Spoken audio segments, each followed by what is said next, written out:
Olá, eu sou Paulo Zan, escritor, autor dos livros de contos Linha Tênue e Trapaças, apresentador do Orgulhoso Cast, um podcast de literatura. No episódio de hoje recebo os convidados Jamile César e Ricardo Guzmão, fundadores do CIPSI, Seminário de Introdução à Teoria Psicanalítica, e apresentadores do Quem Contou, podcast de entrevistas com os contadores de histórias, escritores, quadrinistas, atores, diretores, roteiristas, etc. Jamile é psicanalista, mestre e doutoranda em Psicologia do Desenvolvimento pela Universidade Federal da Bahia, além de escritora e fotógrafa. Ricardo é graduado e mestrando em Filosofia pela Universidade Federal da Bahia, além de roteirista. O tema desse nosso episódio são os livros que mudaram a nossa vida.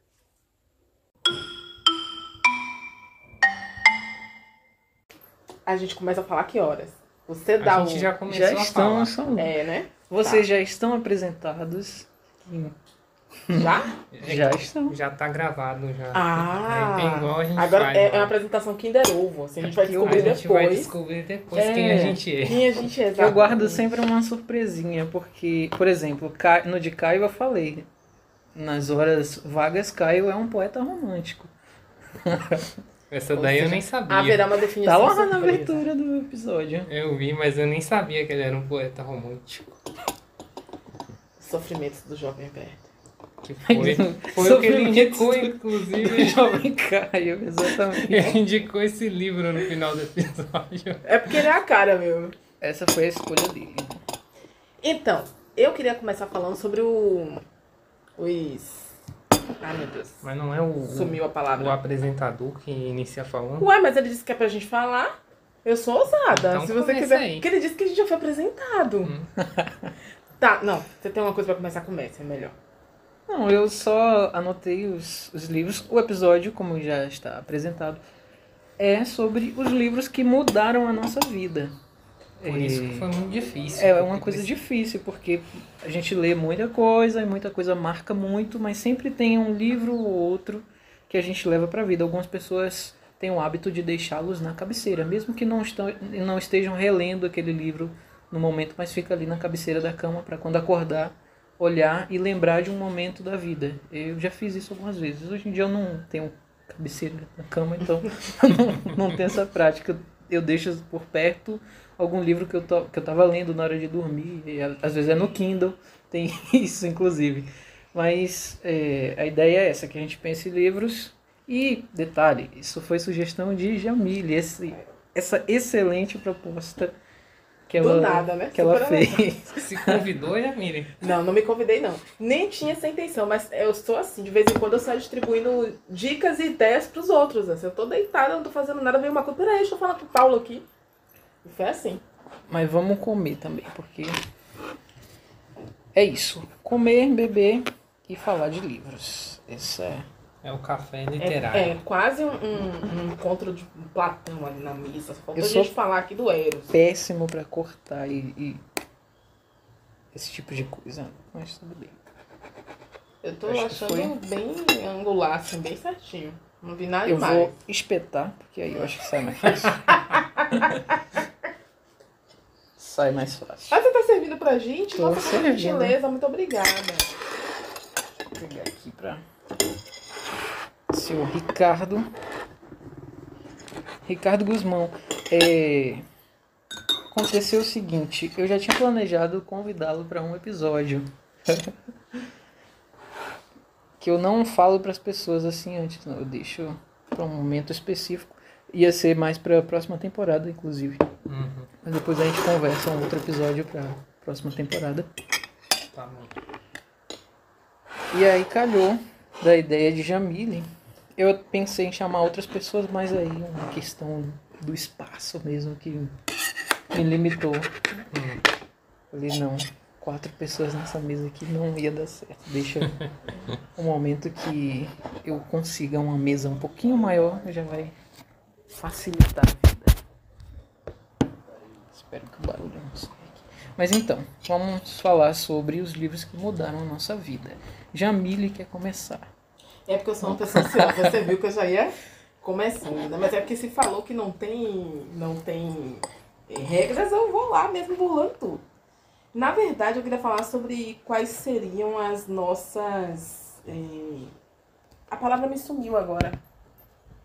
Quando a gente vai estabelecer parâmetros, né? Os critérios para determinar quais seriam esses livros que mudaram a nossa vida. Então, como isso não foi discutido entre a gente, eu estabeleci os meus parâmetros. Que foram parâmetros bem subjetivos, como boa psicanalista. Eu adoro a subjetividade, então vai com base nisso, não em regra muito clara. Mas que eu acho que é válida também. E, basicamente, o critério que eu adotei foi livros que mudaram algo na minha visão de vida. Algo que foi meio paradigmático, assim. Então, existia uma Jamile antes desses livros e uma Jamile depois desses livros. Então, isso não é uma coisa que acontece todo dia, né? Todo livro modifica a gente um pouquinho, mas eu tenho a sensação de que esses dois especificamente que eu escolhi, tem as menções honrosas, mas esses dois, eles promoveram mesmo uma mudança. Existia essa Jamile e depois existiu outra. E aí eu não sei se a gente já começa falando desses livros, mas eu queria trazer só uma historinha engraçada, assim, sobre o primeiro livro que eu li. Que ele poderia entrar também aí como um livro que mudou, mas ele não entra. Mas é engraçado porque eu me lembro assim, minha infância, eu sou dos anos 90, né? Não tinha internet, não tinha celular. Então a diversão ela era basicamente ler, ver revistinha em quadrinho e televisão. Mas televisão, você sabe, né? A gente quando vem de uma família assim mais pobre, a eletricidade é cara, não dava pra passar o dia todo assistindo. Tinha o horário certo pra ver TV, né? Exatamente. Geralmente novela das 9. E tem os horários sagrados, assim, tipo, meu avô assistiu o jornal dele, a novela de alguém, então o desenho ficava ali em última instância mesmo na hierarquia da casa. Então livros foram uma coisa que fizeram grande diferença pra mim nesse período. E eu me lembro que o primeiro livro que eu li, livro mesmo, assim, não contando os livros de escola, essas coisas, mas um livro mesmo, foi O Gato Malhado e a Andorinha Sinhá, do Jorge Amado. E eu era criança. E é engraçado porque esse livro, ele não é um livro para criança. A história desse livro é a história de amor, impossível, entre essa andorinha e esse gato. É uma coisa assim meio... Não é um livro infantil, mas ele era um livro ilustrado. E eu fiquei apaixonada. Eu falei assim, não, eu quero ler esse livro aqui. E minha tia, vai, lê. E eu peguei e li. E eu adorei. Já gostei do Jorge Amado também a partir daí. E aí eu quis ler outras coisas. Mas eu achei interessante porque é um encontro que começa de uma maneira não muito ideal. Então eu era criança, lendo um livro, que não era um livro infantil. Mas funcionou, serviu para me fisgar com a leitura. E aí, dos livros que realmente fizeram uma grande diferença, o primeiro de todos foi, na verdade, uma coleção de 4 livros, chamado As Brumas de Avalon, da Marion Zimmer Bradley. Ela publicou outras coisas também. Mas esse livro é um livro muito engraçado, porque ele é de um tempo específico da minha vida. E eu tenho uma relação, assim, às vezes, com coisas que eu gosto. Se eu voltar para aquelas coisas, essa Jamile de agora talvez não tenha a mesma relação, o mesmo gosto, o mesmo encontro com o mesmo sabor com aquelas coisas. Mas, naquele momento específico, naquele recorte de tempo, aquilo fez uma diferença gigante. E talvez as pessoas não saibam, tem gente que sabe, muita gente sabe, mas eu era católica, praticante, catequista, né, da igreja, Carolinha. E aí, nessa época, eu tinha uma visão muito cristã das coisas, assim, eu era ali final da adolescência, início da idade adulta, uma parte da adolescência, e eu tinha uma visão muito cristã das coisas. Então, para quem conhece As Brumas de Avalon, que falando assim por alto, é um livro que conta a história do rei Arthur a partir da perspectiva das mulheres naquela história. Então, da irmã dele, de Morgana, da mãe dele, de Viviane, a Senhora do Lago. Então é uma história bastante pagã, de uma perspectiva bastante pagã. E ao mesmo tempo uma perspectiva também bastante feminina de tudo. E aí é que entra a grande mudança para mim. Por quê? Porque além disso trazer reflexões e questionamentos para mim na minha relação com a igreja e na relação que a igreja estabelece também com as mulheres, que a gente sabe, né, que é problemática, mesmo hoje, mesmo com os pensamentos mais avançados e as ideias que o Papa às vezes também propagam, ainda assim a igreja é um espaço conservador. E esse livro ele trouxe várias reflexões para mim nesse sentido. e com relação ao papel da mulher, ao papel das mulheres nas histórias também, e principalmente ao que é o cristianismo e como foi porque esse livro, só para fazer um adendo aqui, ele é um livro que é um romance, mas ele tem elementos históricos. Então você não pode pegar o livro e dizer, olha, estou vendo toda a história do que se passou naquela época, mas tem alguns elementos aqui que foram pesquisas, então realmente teve uma história. Então isso me fez pensar muita coisa também com relação ao processo de cristianização do mundo, né? De como é que foi isso, o apagamento de outras religiões em função do que o cristianismo começou a propagar como sendo correto, que hoje a gente vê acontecendo, mas com, né, ainda com religião cristã, mas principalmente com o evangelismo. E isso me fez repensar bastante coisa com relação à igreja da qual eu fazia parte e a minha postura no mundo. E aí, a partir daí, o livro não foi o motivo, mas colaborou. Eu me afastei da igreja e hoje eu não sou mais cristã. Mas assim, então eu acho que é uma grande mudança, de fato, promovida pelo livro. Eu não sei se a gente se eu falo logo do outro, se vamos fazendo assim, né? Acho que é melhor. Vamos um por vez, que aí a gente segura um pouco, demais, senão, segura um pouco o suspense, mas eu gostei bastante de ter a ver com uma questão que parece que era muito presente na sua vida, a questão religiosa, e normalmente quando é católica, você tem o costume de ir na igreja todo domingo, tem a missa, tem a catequese, tem todos os ritos, né? E isso acaba moldando a visão de mundo da pessoa. Aí você lê um livro, claro, eu imagino num momento que você já estava tendo questionamentos acerca da religião, e aí o livro veio para dar mais um empurrãozinho, digamos assim, para mudar a sua visão de mundo. Uhum. Me pareceu que foi isso, né? E você, Ricardo, qual foi o seu primeiro livro? Meu primeiro livro? Então, quando eu era criança, na minha cidade literatura não era uma coisa que se encontrava em qualquer lugar lá. E tipo, de certa forma, ser uma pessoa interessada por literatura, às vezes era até motivo de algum preconceito de outras pessoas. Hoje em dia mudou, tem muita gente que lê lá. Aconteceu uma reviravolta, eu nem entendi direito ainda todo esse processo que aconteceu, porque boa parte dele aconteceu depois que eu já tinha ido embora de lá. Mas antes era muito difícil, não existia nenhuma livraria na cidade, por exemplo. Tinha uma biblioteca e eu me interessava por ler, então eu fui algumas vezes na biblioteca, mas o primeiro livro que eu li, na verdade foi um livro quase didático que minha irmã tinha, que era o História das Américas e do Brasil, mas que falava muito mais do mundo do que das Américas no geral, porque era das Américas, mas ao mesmo tempo tinha coisa até do Egito, da Grécia no livro.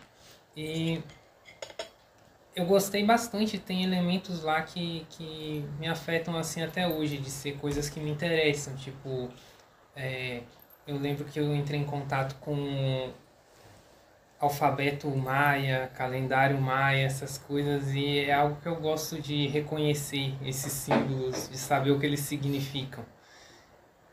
E tirando esse livro que era mais didático, foi numa situação de extremo tédio na casa da minha avó, como o Jamile falou com relação a como funcionava o uso de TV para algumas pessoas. Para minha avó isso era levado ao máximo, assim, tipo, a gente morava em uma outra cidade, mas ficava 3 horas da cidade da minha avó, e a gente passava às vezes um mês lá. E durante esse um mês que eu tava lá, eu gastava boa parte do meu tempo desenhando, porque eu não podia ver TV, eu não podia sentar no sofá dela, porque o sofá era novo, então ela colocava um saco plástico no sofá, e eu só podia sentar nele sem me mexer durante a noite. Então eu ficava... Uma estátua. Se eu me mexesse, ela ia me olhar assim com cara de brava. Então, eu não tinha muito contato com a casa assim de uma forma que eu pudesse me divertir. E aí um dia eu vi meu avô abrir uma gaveta e tinha um livro lá dentro do Castro Alves. Aí eu perguntei pra ele se eu podia pegar emprestado, e ele me emprestou. Aí eu segui lendo. eu memorizei várias poesias do Castro Alves. Ficava repetindo até depois que eu voltei para minha cidade. Mas é engraçado como todos essas leituras que a gente faz, e tem vários livros que a gente gosta muito, mas ao mesmo tempo eu acho que não se encaixam na proposta do podcast de um livro que mudou a vida da gente, assim, tipo, o livro que mudou minha vida, ele mudou de uma forma palpável, e aí eu não, ainda que ele não seja meu livro preferido, digamos assim, é um livro que eu gosto, mas eu acho que existem livros melhor escritos, livros com histórias talvez muito mais interessantes, ainda que eu goste dessa história. Ele não causou uma mudança real na minha vida. E esse livro causou aos poucos, assim, que foi o Leão Vermelho, da Mária Seps. Esse livro, ele era de Jamile, na verdade, e quando a gente se conheceu, ela veio já falando que ela achava que eu ia gostar desse livro. E aí, quando eu vim em Salvador a primeira vez, ela me deu o livro. Esse livro chegou na mão dela por causa de uma bibliotecária, não foi? Que deu para ela porque era uma cópia que estava danificada. Então, e tinha outra melhor na biblioteca, ela deu, né? E aí, é uma cópia velhinha, é a mesma que tá ali. Mas eu tinha feito até o cálculo errado antes da gente começar a gravar sobre o ano, porque eu tava pensando em 2013, mas na verdade eu acho que eu comecei a ler ele em 2014, então vai fazer 10 anos esse ano. Bom, ele é um livro sobre ele se passa na Alemanha medieval, o início da história na Alemanha medieval, e acompanha a história do Hans Burgner, que é um aprendiz de alquimista. Ele conhece um alquimista e ele tem uma ânsia. Ele diz que ele não quer ouro, ele não se importa com riqueza, mas ele tem um pavor terrível de morrer. Então ele quer o elixir da vida eterna. Então ele se aproxima, que é o Leão Vermelho, na verdade, é como os alquimistas chamavam o elixir da vida eterna, o Leão Vermelho. Aí ele se aproxima de um médico e alquimista que foi baseado, na verdade, no Paracelso, que é uma figura histórica importante. E ele pede para esse cara ensinar ele, só que esse cara não quer ensinar ele, porque diz que ele não está preparado e tal, e ele vira o cara que carrega a maleta para ele. Onde esse cara vai, ele vai carregando as coisas, mas tudo porque ele quer aprender alquimia. E aí chega um momento que, assim, no desespero dele, isso aqui tudo é meio que prólogo, não vou dar tanto spoiler assim da história, mas ele acaba matando esse cara para roubar o elixir dele. E ele mata com uma pedrada na cabeça, que é a forma que Paracelso morreu. Encontraram o corpo de Paracelso morto com uma pedrada na cabeça. Não se sabe quem fez. Mas aí nessa história, ele faz isso com esse médico e rouba o elixir da vida. E toma o elixir da vida. E quando ele faz isso, nada muda assim na vida dele inicialmente. Mas ele começa a trabalhar como alquimista para pessoas poderosas que querem ouro, só que ele não consegue produzir ouro. E aí isso sempre acaba deixando as pessoas um pouco com raiva dele, assim, como se ele estivesse trapaceando. E aí acaba que ele morre numa masmorra de fome, depois de rezar para a morte vir várias vezes, ela não vir. Só que ele nasce de novo. Só que a mudança do elixir está aí. Ele nasce de novo, mas ele não esquece o que se passou antes. Então ele começa a ter sucessivas reencarnações, sempre se lembrando até que ele corrige o que ele fez. Só que ele não tem como corrigir o que ele fez lá com aquele médico. Ele precisa corrigir ele próprio, se tornar uma pessoa diferente daquela do início. E aí ele até inicia a história em primeira pessoa dizendo que Hans Burgner não significa mais nada para ele. Mas, tipo, há muito tempo ele foi aquela pessoa. E aí ele vai contando todo esse progresso que ele teve. Aí ele vai passando por vários eventos históricos, encontrando pessoas que existiram de fato, até chegar lá na Revolução Francesa, mais ou menos a história vai. E esse livro ele me afetou bastante porque eu comecei a me interessar por entender mais do que se tratava alquimia e pesquisar outras coisas.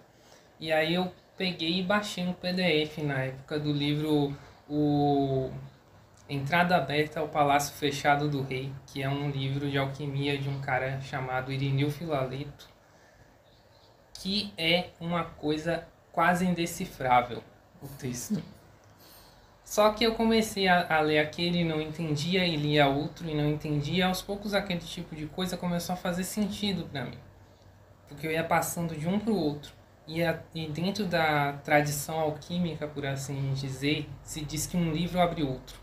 Então, a ideia é que o que os alquimistas estão falando, de fato, só pode ser entendido depois que você não entendeu um livro e você leu outro livro e não entende, mas de certa forma ele te ajuda a entender o anterior. Então existe meio que um labirinto de livros que você vai andando, não encontrando o caminho, você vai para o próximo, e isso vai levando você à compreensão de várias coisas que envolvem, na verdade, filosofia. Filosofia naqueles moldes mais antigos, tipo filosofia grega. E se eu não tivesse lido o Leão Vermelho e chegado à filosofia pela alquimia, eu jamais teria me graduado em filosofia. Então, é um livro que afetou minha vida de uma forma real, palpável mesmo, porque me levou a fazer um curso, me tornar bacharel em filosofia, hoje mestrando em filosofia, ainda que eu não estude filosofia antiga, que é o que é mais próximo da alquimia, filosofia medieval também. A filosofia está ali, os próprios alquimistas eles se chamam de filósofos, pedra filosofal e tudo mais, e Filósofos pelo Fogo tem um livro com esse nome que é de uma acadêmica, na verdade, francesa, que reúne vários textos alquímicos e ela colocou esse título porque tem uma relação muito forte da alquimia, na verdade, com Heráclito, que tem aquela relação dele com o forno e ele ter morrido meio que dentro de um forno, porque ele criou um buraco lá, fez um forno porque ele queria meio que evaporar a água do corpo dele, porque ele estava inchado, uma coisa assim. Gases presos. Poderia ter sido simplesmente um diurético, né? Mas enfim. Ele acabou morrendo dessa forma. Então existe ele também pensava no fogo como arquê, né? Então a alquimia olha muito para esse lado e olha muito para Aristóteles também, por causa da filosofia medieval. Se baseia muito num livro que Aristóteles escreveu sobre meteoros, meteorologia, metais. E então e por essa via eu cheguei na filosofia, que é algo que eu, embora tivesse tido no ensino médio, não é algo que me interessava na época, porque, ao contrário do que eu ouvi muita gente contar aqui, eu nunca tive uma aula de filosofia decente assim. Às vezes era uma aula de filosofia onde o professor estava falando sobre a importância da água no seu sentido mais... nem sei explicar direito, mas eram uns textos assim aleatórios que se levavam. O mais próximo de filosofia que eu tive no ensino médio foi uma professora que na verdade era carioca, que foi para lá e ela passou o filme Matrix pra gente assistir e dizer o que a gente via no filme. E eu escrevi um texto de 15 páginas sobre o que eu via, que eu realmente via o que ela queria que a gente visse, embora ela não tenha passado isso em aula e ajudado a gente a chegar escreveu o àquilo. roteiro do Matrix 2 pra que era uma mistura de coisas que eu pensava quando assisti o filme e ao mesmo tempo interpretações de símbolos que tinha no filme, coisas assim, mas eu não tinha nenhuma relação direta assim com filosofia, só vim a ter por causa do Leão Vermelho. Depois eu posso falar mais um pouco sobre esse livro, alguns detalhes, mas acho que por enquanto Tá ok. E vamos ter outros livros. Gostei, inclusive o primeiro que eu escolhi também tem a ver com essa questão de mudar minha vida nesse sentido palpável que você falou, né? Que me fez. Foi uma das coisas que me fez querer estudar filosofia. Eu tinha 14 anos, eu acho. Estava no começo do ensino médio. E aí, num dia que não tive o último horário, fui para casa mais cedo. E aí cheguei em casa, eu acho que não tinha nada mais interessante para fazer. Não tinha mais TV Globinho, graças a Fátima Bernardes. Então, o que um menino de 14 anos vai fazer quando chega em casa? Eu comecei a abrir umas gavetas até que eu achei algo que me interessava, que foi um livro. Eu ainda não era um leitor, eu lia assim, coisas bem bobinhas, livros coloridos, ilustrados, lia adaptações, eu já tinha lido algumas adaptações, mas não entendia as histórias ainda, e fiquei muito tempo sem ler, só depois dos 14 anos foi que eu fui, isso quando eu era pequeno, né? Aos 14 anos que eu fui realmente começar a virar um leitor, foi nessa época, e esse foi o primeiro livro, O Mundo de Sofia, do Jostein Gaarder, acho que é esse a pronúncia do nome do autor. E aí quando eu cheguei em casa, que eu mexi nas gavetas, eu achei esse livro que a minha irmã tinha ganhado quando ela era mais nova. A minha irmã, 3 anos mais velha, ela já estava na faculdade na época e tinha deixado algumas coisas dela em casa, inclusive esse livro que eu achei na gaveta. E aí eu comecei a ler. E aí a abertura do livro ela é muito chamativa, porque o título do primeiro capítulo é algo como algum dia alguma coisa tinha de ter surgido do nada. Aí eu falei, pô, isso aqui é interessante. Como é que alguma coisa vai surgir do nada?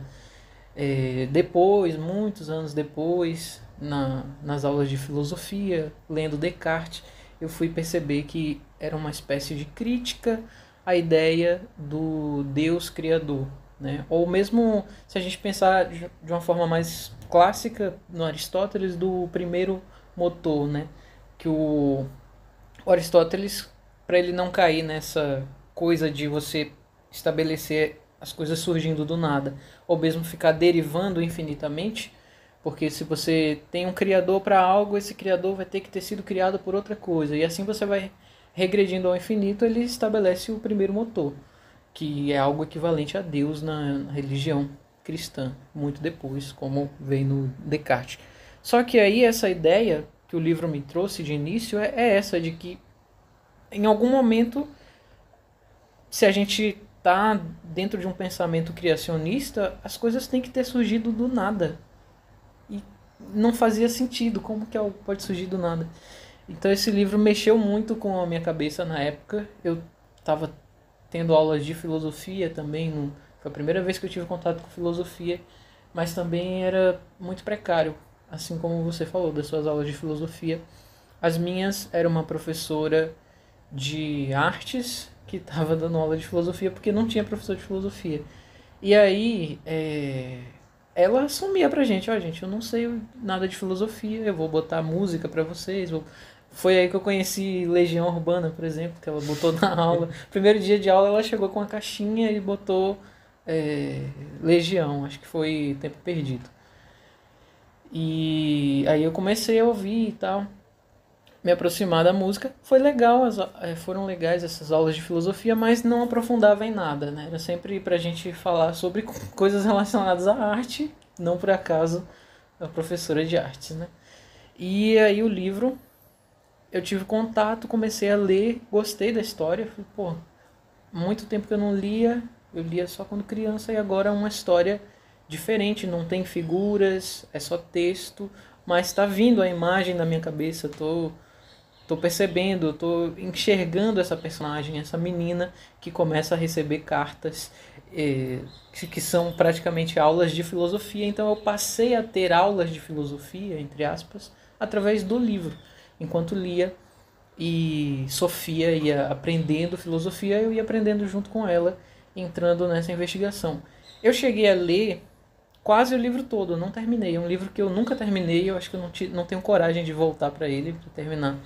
Eu li, para ser exato, 364 páginas do livro, que era muito para uma pessoa que não lia, né? E aí de repente pegar um livro e conseguir ler isso tudo em menos de um mês, eu acho. Aí depois eu abandonei e comecei a procurar outros livros para ler. Foi quando eu li A Culpa é das Estrelas, li outros livros do John Green, que estava fazendo sucesso na época, né? Tinha acabado, foi o ano que lançou o filme, eu acho, aí os livros dele começaram a fazer sucesso, a chegar no Brasil. E a partir daí minha vida como leitor foi se deslanchando. Eu fui entendendo o que eu gostava de ler. Eu gostava bastante desses romances românticos, né? No começo, depois eu fui conhecendo a literatura brasileira, que acabei me apaixonando. Mas eu acho que teve esse impacto.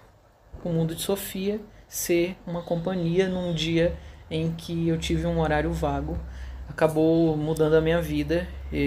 Eu fui fazer filosofia depois, já era algo que eu conhecia quando eu estava já com 17 anos, quando entrei na faculdade, e aí eu escolhi filosofia. Tanto no Enem, quanto para fazer vestibular. Eu fiz vestibular de filosofia. Passei, comecei a estudar, depois mudei para a faculdade pública, quando eu passei para a UFBA, e me formei em filosofia. Eu acho que se eu não tivesse lido O Mundo de Sofia, talvez eu não me interessasse tanto, até porque eu era muito apaixonado por música, achava que a minha vida ia ser compor e fazer grandes sucessos. Nessa época que eu tinha... Um ano antes de entrar no ensino médio eu tinha aprendido a tocar violão, comecei a escrever minhas músicas, e aí eu só vivia com o violão para cima e para baixo. Já fui expulso de aula na escola porque estava tocando em sala. Era nesse nível da diretoria ir na sala tomar o violão e deixar guardado até a hora de ir embora, porque ninguém suportava mais. Tinha um grupinho dos violonistas, assim, então eram uns 3, 4, cada um com violão, era uma bagunça, então perturbava as aulas e os professores ficavam malucos, apesar de que alguns também gostavam. E quando chegava naquelas épocas do ano da escola em que tem as gincanas, festivais, não sei o que, datas comemorativas, sempre chamava a gente para tocar. E todo mundo se divertia, digamos assim, mas era muito exagero. Eu acho que eu teria me frustrado ainda mais com a música se eu tivesse seguido esse caminho, que eu acabei me frustrando depois. Tô voltando agora, tô superando essa frustração, esse bloqueio que eu tive durante muito tempo com a música. Mas isso tudo para dizer que eu não me arrependo de ter escolhido filosofia, e eu acho que o Mundo de Sofia foi muito importante, e o fato de ser um livro de literatura e não um livro de filosofia. E hoje eu estudo literatura, hoje eu sou escritor também, eu escrevo literatura, então eu acho que, olhando em perspectiva, marcou muito a minha vida e mudou, eu posso dizer assim, mudou a minha vida bastante. Acho que é isso. Eu acho que a partir disso dá pra gente concluir o que a literatura faz com as pessoas, que é se formar em filosofia, abandonar o cristianismo. Pois é. Exatamente. Sabe o que é louco? Eu tava pensando, eu queria comentar uma coisa a respeito dessa sua trajetória. Eu tava pensando, enquanto você tava falando desse livro, que tem uma coisa que acontece que de vez em quando eu tento me lembrar onde eu ouvi algum comentário negativo sobre algo, eu acabo recordando que isso foi no Twitter. E aí eu fico feliz porque eu abandonei o Twitter. Eu me lembro, eu fiz bem de fazer, sabe? O chorume da humanidade tá lá. Mas eu me lembro de ver comentários negativos a respeito desse livro. Negativos no sentido de uma certa... Eram comentários meio snobs. Como se esse fosse um livro... o livro que eu tô falando é O Mundo de Sofia, né? Como se esse fosse um livro bobo. E que a galera que lê esse livro, todo mundo acha que quer ser filósofo. E aí vai pra filosofia. Comentários desse tipo, né? Eu já ouvi esses comentários dentro da academia. Dentro da faculdade. Eu não encontrei essas pessoas ao vivo. Eu vi elas no Twitter, provavelmente. Mas eu fico pensando, esse tipo de comentário ele existe em várias áreas. Né? A gente já viu, por exemplo, até com Harry Potter, da galera lá de fóruns de ocultismo dizendo: "Não, você viu Harry Potter, você tá querendo fazer mágica, fazer gorecha", essas coisas. Enfim, não vamos entrar nessa seara, mas a questão é muito louco, porque esse é um livro que, quando eu li também, ele me aproximou muito da filosofia. Eu não cheguei a cogitar entrar no curso de filosofia, que essa nunca foi muito a minha. Mas, graças ao Mundo de Sofia também, eu fui procurar outros filósofos para ler. Então, eu fui ler o Kierkegaard, eu fui ler o Descartes. Quem foi mais, meu Deus, que eu li? Meu Deus, que eu li? Nietzsche. O Nietzsche. Eu já tinha visto algumas coisas do Nietzsche, mas assim, eu pensei, não, eu vou ler esse cara aqui. Por quê? Por causa do Mundo de Sofia. Então, quando a gente para pensar que esse é um livro de literatura, escrito de uma forma que a academia deveria almejar, que é uma escrita de compreensão mais fácil, uma escrita de compreensão que alcance mais, né, as pessoas e um público maior. E a gente vê, na verdade, o contrário, a galera debochando, você fica pensando, pô, então é pra quê? É pra gente continuar com essa fala elitista, né? Com essa filosofia reservada a poucos, para que ela continue sendo signo de uma coisa intelectual que nem todos podem alcançar. Enfim, reflexões. Eu acho que faz todo sentido isso que você falou, porque eu passei 6 anos da minha vida dentro da faculdade de filosofia e isso já estava me incomodando muito. Essa coisa de que buscam falar de um jeito rebuscado, como se fosse o suprassumo da sabedoria, quando eu acho que a filosofia, a origem dela está justamente na contramão disso. De você aceitar que você é um ser humano, que você está tateando, está tentando descobrir as coisas, de você aceitar que nada sabe, como diria o menino Sócrates, né?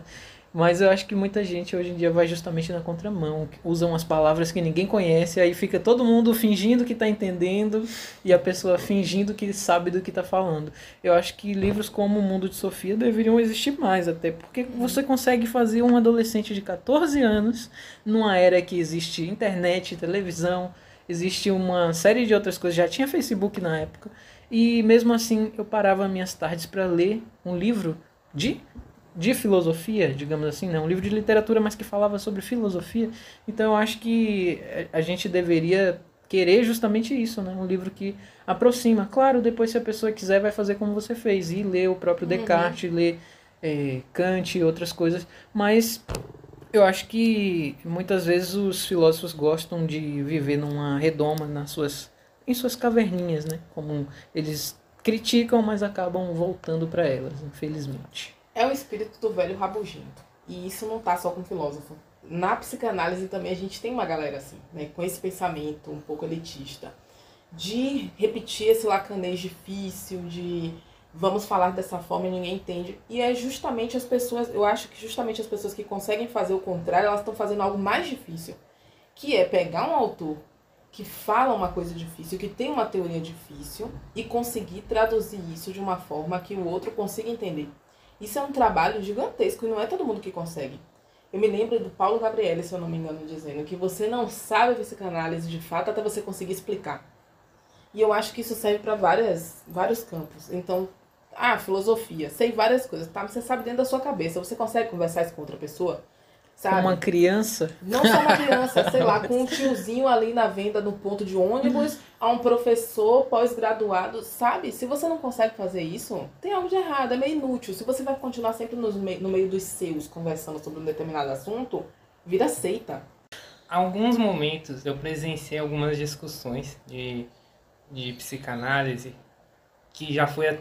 E entendi que estava acontecendo determinada coisa e depois a gente até confirmou com uma pessoa da área uma também, terceira pessoa que confirmou que acontece muito isso mesmo, que é uma pessoa fala tal coisa, Malacan disse isso, aí a outra pessoa responde, só que essa outra pessoa entendeu errado o que a outra falou e responde uma terceira coisa com base nesse erro. Uma segunda coisa. E essa pessoa escuta o que ela falou e diz, mas eu não concordo com o que você está dizendo. E é por tal e tal motivo. Só que essa pessoa também não entendeu o que a outra pessoa estava falando, entendeu? E aí ela responde uma outra coisa sobre outra coisa. E aí um outro se mexe. Eu concordo com ele, mas esse também entendeu uma coisa completamente diferente do que todos falaram até esse momento.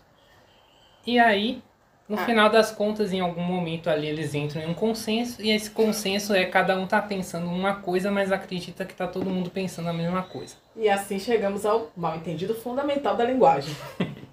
Olha, tem um texto do Nietzsche, eu acho que é Verdade e Mentira no sentido extramoral, que ele fala justamente sobre essa impossibilidade. Eu acho que ele não fala nem de dificuldade, é impossibilidade. Que uma coisa é um pensamento que eu tenho na minha cabeça, outra coisa é o que eu falo. Aqui já se perdeu. Outra coisa é o que Ricardo escuta disso que eu tô falando. A outra coisa já é o que ele vai pensar e vai falar a respeito. E aí vai se perdendo.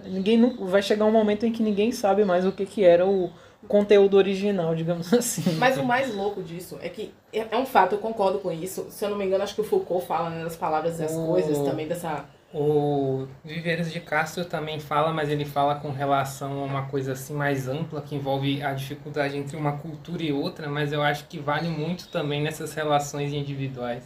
E da própria palavra não ter como recobrir o objeto. Psicanaliticamente falando, por exemplo, eu digo celular, eu tô dizendo celular é um conceito, mas o seu conceito de celular talvez não envolva que o celular tem que ter uma câmera de, sei lá, 20 megapixels, que é um eu já conceito que eu pensei tenho. naquele... Já fez, tá vendo? Então, assim, a gente tem uma dificuldade aí, porque a linguagem noção não tem de como... ideia lá do Locke, que quando você pensa numa coisa, você pensa em alguma experiência que você teve com aquela coisa. Assim. Então, celular pra você tem uma imagem pronta de celular na sua cabeça. Acho que foi o primeiro que eu vi na vida, então... É tipo folha de planta. Que tipo de folha de planta Você vem falou nessa? folha, eu já pensei numa folha branca. De papel. Pronto. Pronto. Tô significante, completamente. É isso. Mas a questão toda que chama atenção pra gente é que quando a gente tá num evento de psicanálise, isso parece muito evidente. Vira um Parece caos. simplesmente que é um bando de gente que tá, sabe, um bando de louco assim, conversando entre si, que não é entre si. Você aprova essa mensagem?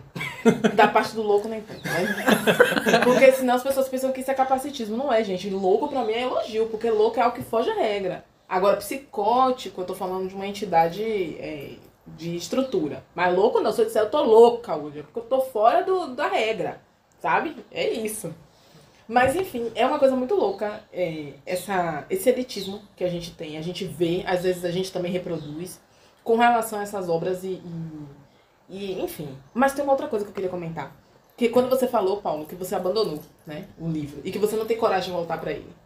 E aí eu penso justamente nesse das Brumas de Avalon, porque eu li esse livro, eu levei 1 ano pra ler esses 4 livros, essa série. E não são livros grossos, não. São livros com o quê? 200 e poucas páginas, são fininhos. E eu levei 1 ano pra ler, porque a leitura lá é difícil, sabe? Não dá pra dizer assim, meu Deus, que leitura gostosa, a gente tá lendo aqui, tá... Não. É uma leitura um pouquinho... Você vai esbarrando um pouco assim na forma como o autor escreve. No entanto, isso mudou minha visão de vida, mas hoje eu jamais lerei esse livro de novo. E eu acho que se eu lesse esse livro hoje, né, e aí a gente sempre faz esse pensamento meio anacrônico, mas se eu lesse esse livro hoje, talvez ele não mudasse muita coisa, porque hoje em dia eu tô muito pior do que as coisas que estão escritas aqui. Entendeu? Ele foi só um pontapé pra você descer o barranco. O pontapé que ele deu mesmo foi Padre Pedro. Vou contar essa história. A história do Padre Pedro. Na realidade, o livro, ele, como eu disse, colaborou, mas o que colaborou mesmo foi uma bela manhã de sábado. Espero que isso não complique ele com o Vaticano. Não, porque tem muitos Padres Pedros, porque esse é um nome padrão. Mas vamos lá, vou contar essa história, que essa história vale a pena. Pense num dia como hoje, assim, perto da Quaresma. Calor desgraçado. Perto da Quaresma não, a gente tá na Quaresma, né? Que eu não esqueci minha vida na igreja. Eu ainda tenho todos os termos dentro da minha cabeça. É como quase... trabalhar num call center, você jamais esquece. Ela sabe como a igreja tem que estar decorada. Ela vive me explicando ao longo Sabia a dia. cor do negócio do padre aqui. A gente fica catequista, não se esquece essas coisas, né? Você não quer mais muita conta não, mas enfim. E aí era um dia como esse de hoje que a gente tá gravando, pra quem não sabe, tá quente, tá baforoso, tá horrível, chuviscou lá fora, mas tá calor, a gente precisa botar uma camisa de alça, sair. Não dá pra você colocar um casaco, batina já basta o padre que tá usando. E aí era uma manhã dessa, eu fui pra missa, e aí na hora da Eucaristia, o pessoal vai pra frente da igreja, se ajoelha, numa partezinha que tem tipo uma cerquinha, se ajoelha ali e o padre coloca a Eucaristia na boca da pessoa. Existem 2 métodos, né? Um padre coloca na mão e a pessoa coloca na própria boca. E na maioria das vezes o padre coloca na boca para evitar que caia o corpo de Cristo. Meu Deus, Jesus, sendo caído, chutado. Muito frágil. Exato. Então, esse é o procedimento. Eu Num dia desse de calor, saí de casa, fui, assisti a missa toda, eu bem jovem, acho que eu devia ter o quê? 16, 17 anos talvez. Na hora da comunhão, fui lá pra frente da missa, da igreja, para receber o corpo de Cristo. O corpo de Cristo. E aí o que o padre faz? O padre olha pra mim, a igreja lotada de gente, ele olha pra mim, ele ergue a voz e diz: eu não vou lhe dar o corpo de Cristo com você vestida nessas condições. Você não tem vergonha não, minha filha? Se levante e vá pra casa. Isso, a igreja lotada de gente. Nossa. Eu me encolhi de vergonha e vontade de chorar. E saí e ele não me deu a Eucaristia. E eu vontade saí de lá. Morrer, né? Vontade de ser arrebatada. Eu saí de lá e fui pra salinha da igreja, né? Porque eu era catequista, então eu tinha acesso a umas partes da igreja. E fui pra uma salinha chorar, humilhada, arrasada. E aí você se pergunta, Jamile, você tava vestida como? Você tava de biquíni? Você tava com, sei lá, uma blusa de tule sem sutiã? Não, eu estava com a camiseta regata. Camiseta regata de alça. Num calor desgraçado, ele olhou pros meus ombros, aquele velho safado. Ele se incomodou com aquilo, ele disse que não ia me dar o corpo de Cristo. Quando, na verdade, ele que não deveria ter acesso tido ao pensamentos. corpo de Cristo. Não, porque provavelmente quem teve pensamentos impuros quando olhou pro meu ombro foi ele, né? É um ombro, gente. Quem sexualiza o corpo do outro, geralmente, né? A gente sabe. É o outro. E aí foi isso. Isso foi um grande pontapé pra me tirar da igreja, assim. Quando isso aconteceu, eu fui chorando muito, principalmente por causa da reação das pessoas que vieram me consolar depois, que foi muito de... É assim mesmo, sabe? Esse padre, ele é meio excêntrico. Só que, tipo, foda-se a vergonha, foda-se o trauma, foda-se a injustiça disso, porque... Tudo bem, a gente sabe, existe dress code, mas eu não tava tão longe desse dress code, era só uma camiseta regata. O que é uma camiseta regata, Paulo? Pelo amor de Deus. E aí No calor, aí foi detalhe, no né? calor, exatamente. O que me mata mais assim nesse dia é que não havia uma intenção de sensualizar. Se houvesse, tudo bem, eu poderia me sentir culpada. Mas não, era uma intenção de estar livre do calor. E aí, essa coisa que incide sobre o corpo do outro, essa sexualização, essa moralização, isso nesse dia foi um dos grandes pontapés para me tirar da igreja. Junto com o livro, pô. É interessante que foi esse pontapé do Padre Pedro. E logo... Quase um trava-língua, pontapé da... É verdade, vamos lá. Pontapé do Padre Pedro. É um novo trava-língua, a gente acabou de desbloquear, vamos lá. Mas você saiu desse pontapé direto para um livro que é um livro que trata do rei Arthur, Matéria da Bretanha, que durante muito tempo foi uma arma da Igreja Católica para convencer as pessoas da conversão também, porque as histórias do rei Arthur tem toda uma questão moral por trás. Quando a gente pensa na história de Lancelot, que não conseguiu chegar até o Santo Grau por causa justamente da impureza dele, você saiu para um livro que está meio que... como é que chama? Subvertendo isso e fazendo uso dessa história que foi tão usada pelo cristianismo para fazer o contrário e defender até um paganismo dentro da história. Na verdade, tem uma coisa que, sem dar spoiler, mas o final do livro, ele não é um final tão anticristão assim. Né? O final mesmo, a cena final do livro, é uma cena, na verdade, bastante sintética e eu achei, inclusive, muito poderosa, muito legal. Envolve sincretismo. Envolve um certo sincretismo. No final das contas, o que a gente vê é uma espécie de entendimento de que o paganismo e o cristianismo não estão falando de coisas tão diferentes assim. São só perspectivas diferentes, talvez, né? Das divindades, enfim. E isso eu achei legal, mas não foi suficiente pra, tipo, não quero não. Vou continuar aqui nessa minha perspectiva, assim, mais distanciada mesmo. Um parêntese dentro dessa discussão religiosa. Vocês estão assistindo a novela Renascer? Não, eu não tenho muita paciência pra novela, né? Essa tá muito boa e eles estão discutindo, claro, com o viés da Globo, mas eles estão tocando nessas questões do sincretismo, da mistura. Tem uma saga, digamos assim, dentro da novela que é justamente a de um padre junto com um pastor andando pelos cantos, né? Eles são os maiores fofoqueiros da novela, eles são... Vai almoçar um dia na casa de um dia na casa do inimigo daquele um. Então fica num leva e trás danado. E no meio disso tudo ainda tem Inácia, que é mãe de santo. E aí ela acaba preparando um banho de folhas para o padre. Então começa uma mistura muito louca, assim, bem interessante como a novela abordou essas questões. Eu tô gostando muito. Inclusive o episódio que eu assisti hoje, eu não acompanho assim no horário que tá passando lá, porque eu detesto os intervalos, essa coisa. Prefiro sair, no outro dia saiu o episódio, eu vou e assisto de manhã. Enquanto tomo café, assisto um episódio de novela. Como se estivesse assistindo uma série, né? Hoje em dia Acabou a TV Globo. é muito fácil fazer isso, né? E eu tô gostando pra caramba. Eu acho que a Globo ainda sabe fazer ótimas novelas. E Renascer tem sido uma das melhores que eu vi nos últimos tempos. Melhor que Pantanal, inclusive. Sério? Pesado, sempre. Né? Essa afirmação. Polêmico. É. E olha que eu sou apaixonado por Pantanal, mas eu tô amando Renascer. Eu acho que tá... Subiu um degrau a mais. Eu tô ansioso para que o Bruno, ele daqui a um tempo, refaça outra novela dele, que foi Velho Chico. Eu acho que é uma novela que ela merecia um final. Claro, teve toda aquela questão do cara Foi ter aqui, morrido. é isso, eu ia te perguntar, ele morreu, né? E aí Esqueci o nome dele agora. o final acabou sendo alterado por causa do ator que morreu, né? Obviamente. Eu acho que merecia Domingos ser Montanha. refeita, né? Seria lindo se ele tirasse esse projeto aí. Mas claro, ele já falou que vai ter uma próxima novela, outro remake aí que tá vindo. Não sei se vai ser o Rei do Gado, quem sabe, né? Rei do Gato foi legal também. Então, Passou há pouco tempo, né? Vale a pena ver de novo. esse grande parêntese aí, fechando sobre novelas. Vai pro episódio isso aí ou vai ficar de fora? Para um making off. Quem sabe um dia eu produzo um documentário sobre o podcast, aí eu vou pegar todos os Boa. making offs e trazer. Assim. Tem umas informações que eu queria dar ainda sobre o livro do Leão Vermelho, que eu acho que é relevante.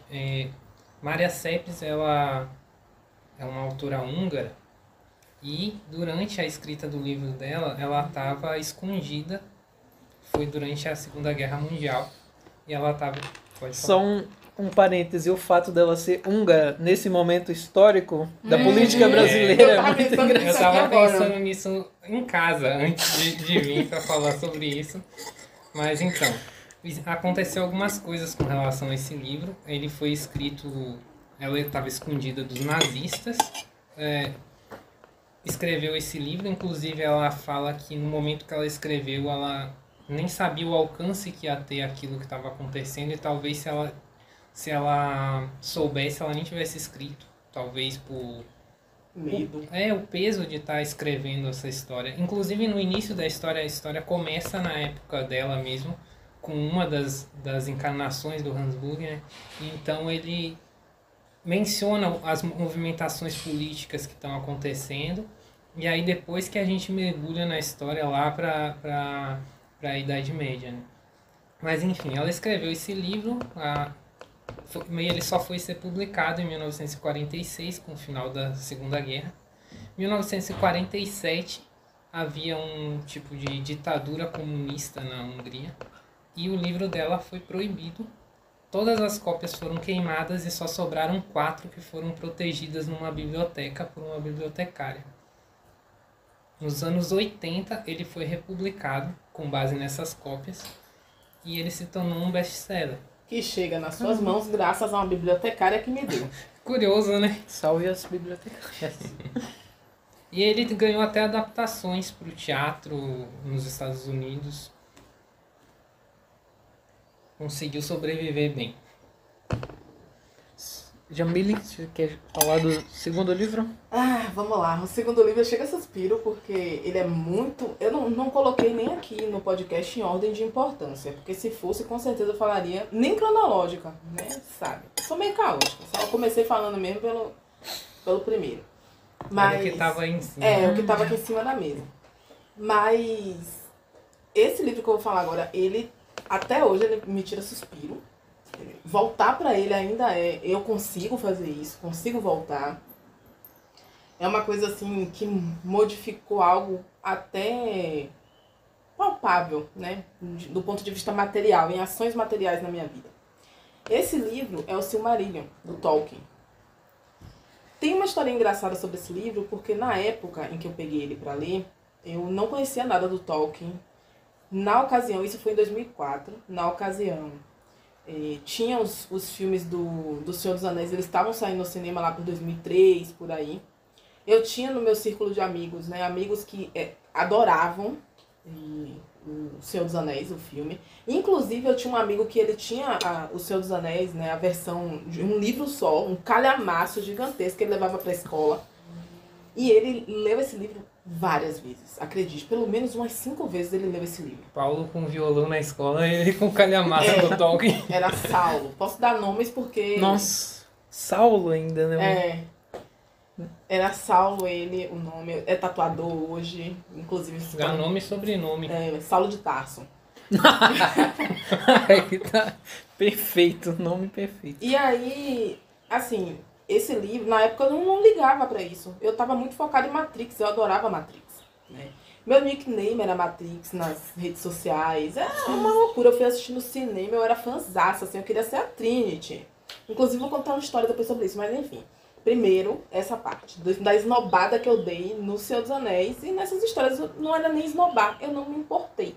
Eu tava com foco em outras coisas. Só que um belo dia, também eu tava sem fazer muita coisa. E eu sempre via na casa de alguém, que eu não me lembro quem era agora. Esse livro tava lá em cima de uma pilha de outros livros. Era a primeira edição da HarperCollins. Eu acho que eu até notei aqui. Não, Martins Fontes. Era a primeira edição, não tinha nada na capa, só umas letrinhas em élfico, assim. Eu sempre olhava para aquele livro e ficava, tá, mas e aí? Que é isso? Eu acho que eu perguntei uma vez e me disseram, não, isso aqui é da história do Senhor dos Anéis. Aí eu peguei o livro e comecei a folhear. Eu só vou dar uma olhada. Aí comecei a ler as primeiras páginas. E aí, já nas primeiras páginas, acho que eu só li a primeira página. Eu pensei, caralho, esse livro é muito bom, vou ler. Levei o livro comigo para casa. Eu comecei a ler esse livro. Minha vida se transformou. Porque simplesmente eu me tornei uma das maiores fãs do universo do Tolkien. A ponto de... Existe um fórum chamado Fórum Valinor na internet. Nossa, esse fórum é antigo. Nem sei se ele ainda existe. Existe, né? A gente até andou procurando faz alguns anos. E ele existia, mas nesse momento eu não tinha certeza.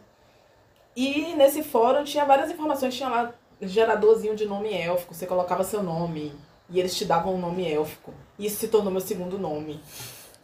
E aí eu fazia parte do fórum de discussão do universo do Tolkien. E isso me despertou uma coisa que foi mais material na minha vida, né? Que foi uma mudança material. Que é o meu gosto pela escrita. Então foi graças ao Tolkien que eu resolvi sentar a bunda numa cadeira e vou escrever algo. Claro, aqui a gente tem uma questão. Eu tenho um livro publicado, mas é um livro de ensaios.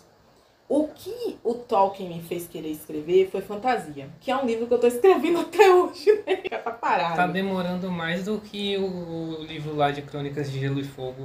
E o Patrick Rothfuss com As Portas de Pedra também. Na verdade, eu tô escrevendo esse livro desde 2013. Desde 2013. Tem 10 anos. Exato. Quando sair também tem que ganhar o Jabuti. Itamar demorou 10 anos no doutorado, viu? Poxa. Ganhou o Jabuti. Ganhou Jabuti, Oceanos, viu? Eu não garanto, entendeu? Não coloque as todas as expectativas estão em alta. Mas assim, isso mudou muito a minha relação, não apenas com a leitura, mas com a escrita mesmo. Da vontade de escrever, da vontade de produzir algo que tivesse que fosse tocasse as pessoas da mesma maneira que esse livro me tocou. Porque ele é um livro muito poético, né? Ele, diferente do Senhor dos Anéis, Ricardo gosta de brincar dizendo que ele parece a Bíblia, porque ele conta a história de uma forma muito corrida. A história do universo, né? Que dá origem ao Senhor dos Anéis. E o tanto que o Senhor dos Anéis, a história toda dele, é, na verdade, um parágrafo desse livro. O livro não é grande, o livro tem, o quê? 400 e algumas coisas. Uma Bíblia élfica, isso aí. Mas é uma introdução a esse grande mundo. Eu considero a Magnus Opus. A galera pode dizer que não, é o Senhor dos Anéis que é... Não, pra mim é esse aqui. E durante muito tempo isso aqui foi o que animou a minha vida onírica e minha vontade de escrever, minha vontade de produzir alguma coisa. E até hoje essa vontade ainda existe dentro de mim. Claro, a pós-graduação, né, vamos agora falar, não me permite que eu consiga sentar e escrever da forma como eu escrevo. Que é descabelada, né, indo tomar banho só na hora de dormir. Porque eu entro num fluxo que eu não consigo parar. Essa minha forma de escrever é danosa, porque, por exemplo, eu não estou conseguindo. Se eu tenho outras atividades para fazer, eu não consigo escrever. Se eu tenho que levantar para almoçar, eu não consigo mais escrever. Então, é muito um fluxo. Eu tenho que estar sentada fazendo aquilo. Tem que entrar dentro daquele universo e morar lá. Tanto que eu considero quando eu pauso pra dormir, pra tomar banho, pra cuidar de mim, que os personagens do meu livro estão lá parados, pausados no mundo, esperando que eu retorne pra dar vida a eles. Sentados no sofá da avó de casa. Sem poder se mexer. Pra não tirar o plástico. É, tipo isso. E aí, enfim, eles estão lá, né, nesse limbo há alguns anos, coitados. Mas... Vou mandar esse episódio pra minha mãe ouvir. Mas é isso, assim, eu não trouxe muitos comentários porque, na verdade, quando eu falo sobre esse livro, eu sou tomada pelas emoções. Então eu não consigo explicar muito bem. E ele ainda modifica muito, ele ainda tem efeito sobre mim. Diferente das Brumas de Avalon, que eu acho que se eu voltasse hoje pra ler, não teria efeito, que foi uma coisa pontual, o Silmarillion não. Inclusive eu já voltei a ler, né? E aí quando eu começo a ler, eu falo, não, agora eu vou escrever no meu livro. E aí eu, não, vou sentar aqui pra escrever. Aí adiciono alguns parágrafos, às vezes um capítulo, alguma coisa assim. Mas é isso. Eu espero muito um dia conseguir escrever algo que não vai ser nada aos pés do Silmarillion, mas eu vou poder dizer assim, olha, Silmarillion, você me tocou e desse toque resultou isso aqui. Que lindo. Queria comentar uma coisa dessa fala sua. Pelo fato de ser escritor também, eu acho que talvez isso atinja mais escritores, né? Tem livros que a gente lê que dão vontade de escrever, né? A gente quer, ao mesmo tempo que a gente quer continuar a leitura, a gente quer parar para escrever nossas próprias histórias. Tem vários livros que me tocaram desse jeito, né? Também, de ler uma história e falar, caramba, é um pouco aquilo que o Gabriel Garcia Marques teve quando ele leu o livro do Kafka, Metamorfose, que ele escrevia histórias mais realistas, digamos assim. Aí quando ele viu que podia fazer aquilo, ele, nossa, então pode fazer esse tipo de coisa? Agora eu tô à vontade para escrever. E foi daí que saíram grandes obras do Garcia Marques. Eu acho muito bonito essa relação que a gente tem com algumas obras. Posso aproveitar então, mudar um pouco a ordem e já falar do meu segundo livro, que tô mostrando como se fosse gravando um vídeo, é a Metamorfose do Kafka, a Metamorfose do Kafka, que eu li em 2019. Eu já estava na faculdade de filosofia e na época eu gostava muito de estudar política. Bem no iniciozinho, eu era apaixonado pela área da ética e achava que eu ia pesquisar isso, né? Em filosofia a gente tem que fazer um trabalho de conclusão de curso, o famoso TCC, e tinha que escolher uma área, um tema e tal, e eu estava achando que eu ia para o lado da ética. Depois eu li o livro da Hannah Arendt, A Condição Humana, e tinha certeza absoluta que era a minha missão na Terra discutir política e provocar as pessoas com questões sobre a nossa sociedade, como que o poder funciona e tal. E cheguei a começar a escrever o TCC sobre a noção de poder. Até que meu destino cruzou com a Metamorfose de Kafka. Assim que eu li, eu convidei um colega para escrever um artigo sobre questões que apareciam na Metamorfose, ainda relacionadas à ética, que era algo que também estava presente ainda na minha vida. E isso ficou lá, assim, meio que um ponto na minha vida acadêmica. Só que quando chegou a pandemia, chegou a ficar trancafiado em casa, desesperança, achar que ia morrer logo, que todo mundo ia se fuder. Acordou de noites intranquilos. Sonhos intranquilos. Depois de muitos sonhos intranquilos, eu resolvi chutar o balde. Eu já estava escrevendo o TCC, falei, vou mudar de orientação, vou começar uma pesquisa nova e vai ser na área de literatura, que era... Aí tem um parêntese para dizer que a literatura passou a fazer parte da minha vida de uma forma muito mais presente durante a pandemia. Eu lia todo dia, escrevia todo dia. Eu acho que isso me salvou de alguma forma. Ao passo em que eu não tinha contato com as pessoas, que eu sempre fui essa pessoa política nesse sentido, né, de gostar de conversar, de estar entre as pessoas próximas, discutindo o tempo todo, às vezes discutindo até demais, sendo aquele chato da faculdade de filosofia que fica conversando igual maluco na fila do restaurante.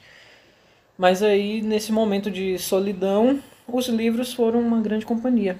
E a paixão pela literatura veio mais forte no momento de eu decidir o que eu tenho que fazer. Um trabalho de conclusão vai ser sobre literatura. E encontrei uma orientadora que aceitou, né? Isso porque em filosofia não é tão bem visto assim você querer estudar literatura. Eles gostam muito de trabalhos clássicos. Você vai pegar um filósofo, vai pegar um conceito e vai dissecar aquele conceito que 1 milhão de pessoas já falaram sobre ele. E a preferência é que seja isso mesmo, que tenha várias referências já no Brasil, que já tenham discutido, tenham livros sobre o tema.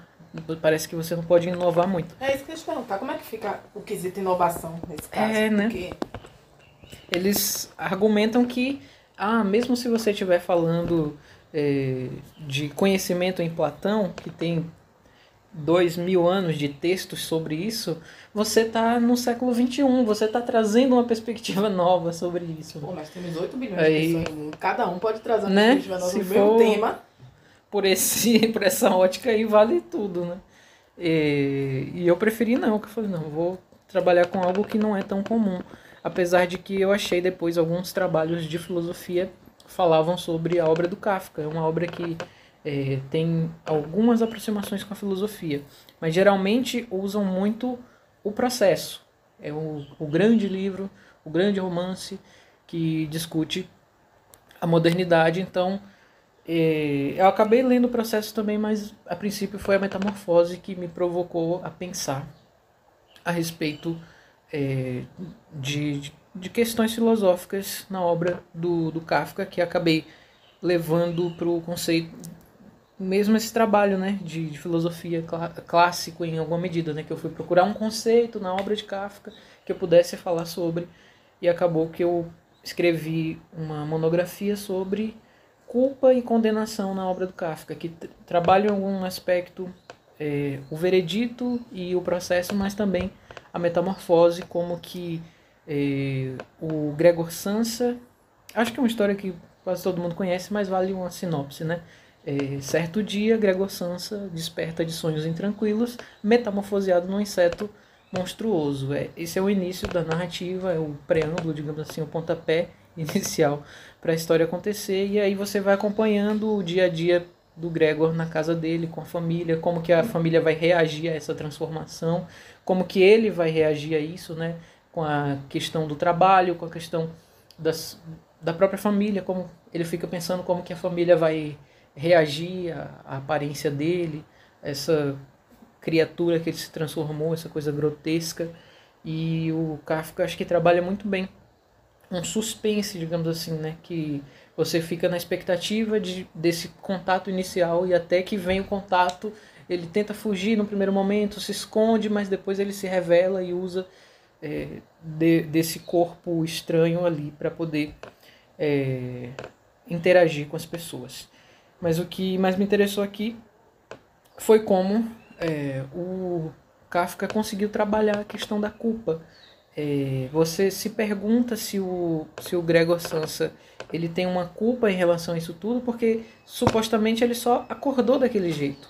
Mas tem indícios que o Kafka vai dando depois, que o Gregor era muito apegado ao trabalho, parece que ele não tinha vida, ele vivia para trabalhar e para sustentar a família dele, de modo que o pai se aposentou, a mãe se aposentou, a irmã estava só estudando, sendo que ela já tinha uma idade ali dentro do contexto que ela poderia trabalhar também, tanto que quando ele está impossibilitado de trabalhar, todo mundo na casa volta a trabalhar. Parece que ninguém estava impedido de nada. Então você fica nesse jogo de culpa o tempo todo. Quem é culpado dessa condição que acomete a ele, mas também da situação que está toda a família. Então foi uma obra que mudou a minha vida nesse sentido, de decidir de uma vez por todas que a partir daqui eu vou estudar literatura.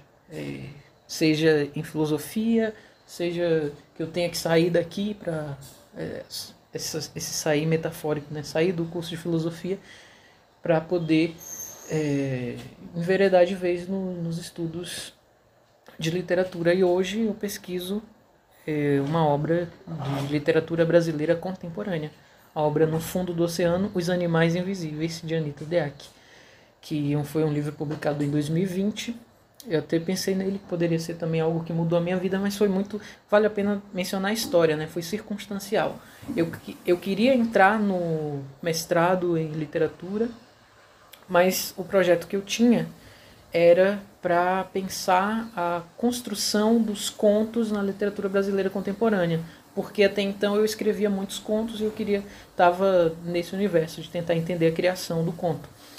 E aí eu tomei um banho de água fria quando um professor me disse, olha, projeto de criação aqui talvez não passe porque não tem uma linha específica, já é uma questão de muitos anos aqui no curso de literatura da criação, falam dessa linha, mas ninguém nunca cria de fato uma linha de criação literária. Então seria interessante você ter um trabalho que coubesse dentro das linhas já existentes, que são a de documentos da memória cultural, de representação, e tem outras linhas que são de tradução e outras, mas eu teria que criar um trabalho que coubesse dentro de uma dessas linhas. Eu acabei me aproximando da de representação e eu tinha acabado de ler o livro da Anita Deac quando o professor me falou isso. Aí eu tinha uma semana para escrever o projeto, eu sentei, reli assim, algumas partes, não reli o livro todo, porque não teria tempo mesmo,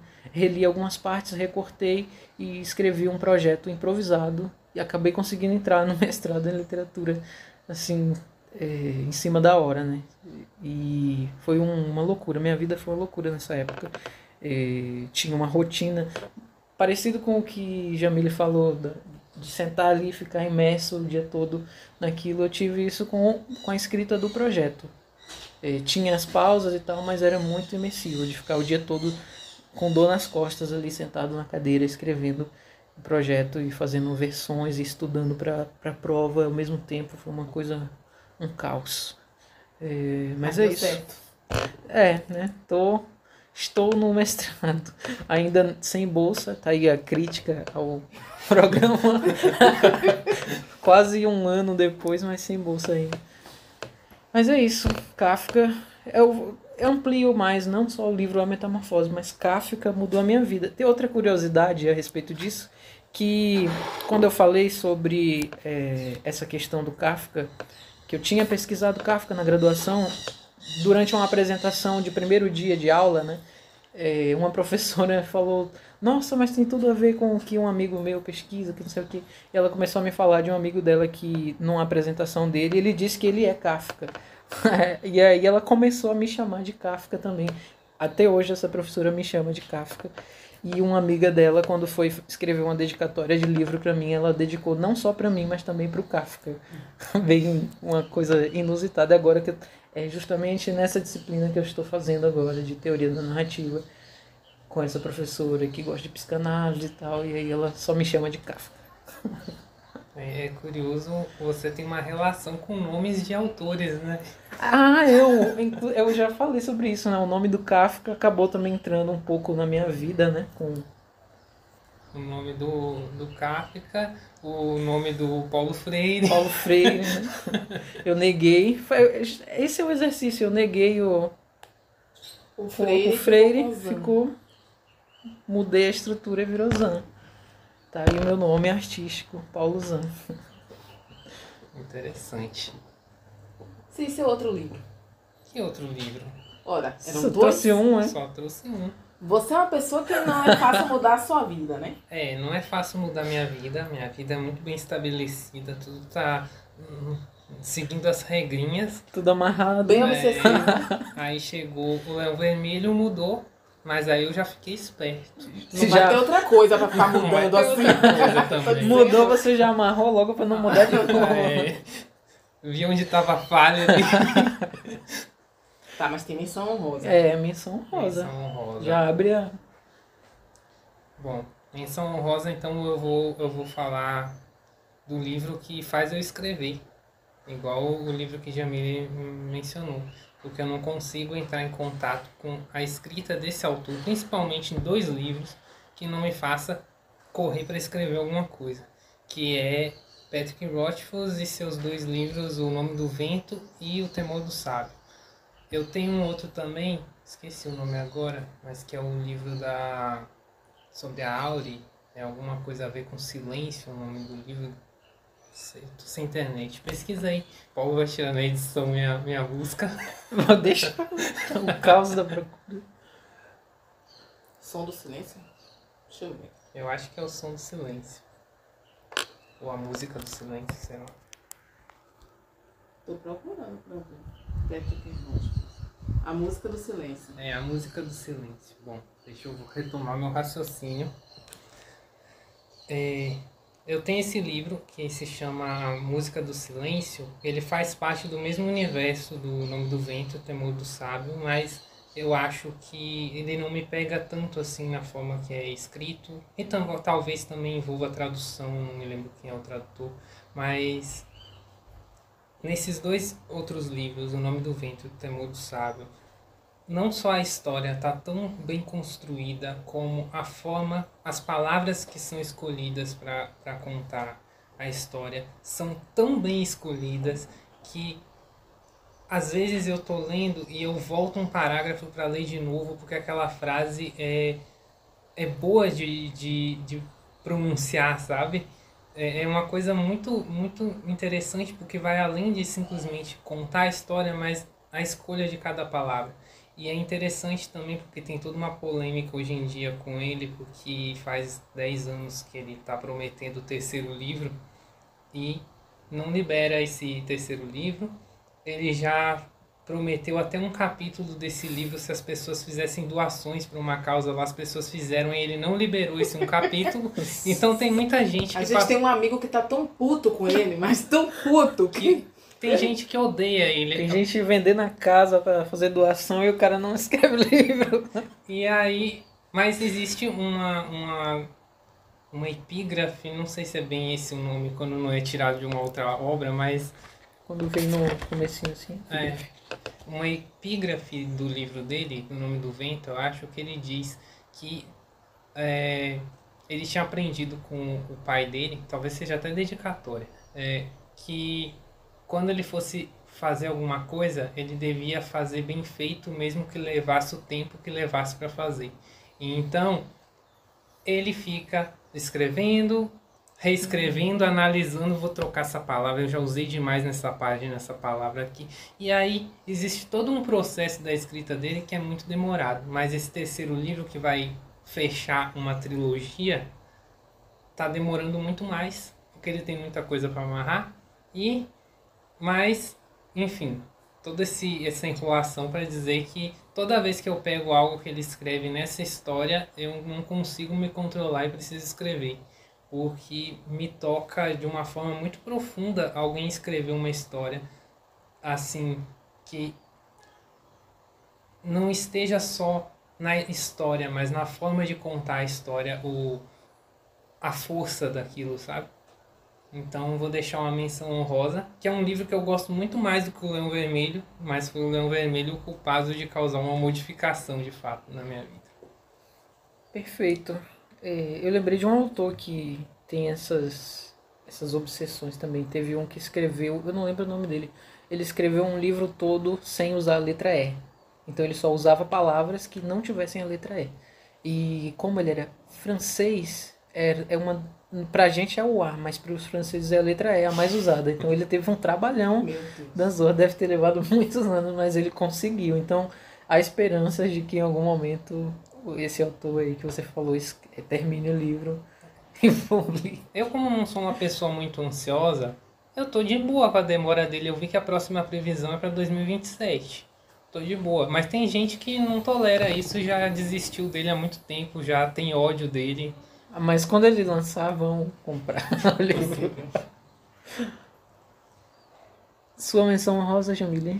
Bom, eu, na verdade, talvez tivesse que fazer uma menção honrosa a um autor, mas eu trouxe 2 livros de um mesmo autor para fazer uma menção honrosa, e eles não são livros de literatura, assim, não contam uma história. É estranho dizer que não é livro de literatura, né? Porque... O que é literatura? Mas assim, eles não são um livro de ficção. É o mais correto. E eu não sei se a pronúncia do nome do autor tá certa. Que houve? Ricardo, pegando spoiler aí do... Eu não sei se a pronúncia do nome do autor tá certa, mas eu acho que é Byung-Chul Han. Sim, E acho que sim. acho que a pronúncia é essa mesmo. E os 2 livros dele que eu queria trazer é Sociedade da Transparência e Capitalismo e Impulso de Morte, que são 2 livros que nos últimos tempos eu coloco como menção honrosa porque eles me fizeram repensar algumas coisas na minha vida. Não que eu tivesse grande gosto pelo capitalismo, isso é um fato, então ele só veio mesmo jogar uma pá de terra, mas principalmente em Sociedade da Transparência. Quando eu li esse livro, ele me fez repensar a minha relação com as redes sociais. Eu sempre fui uma pessoa que gosta de rede social, eu nunca tive grandes problemas com isso. Nunca entendi, por exemplo, quando as pessoas diziam: meu Deus, o Instagram tá destruindo minha autoimagem.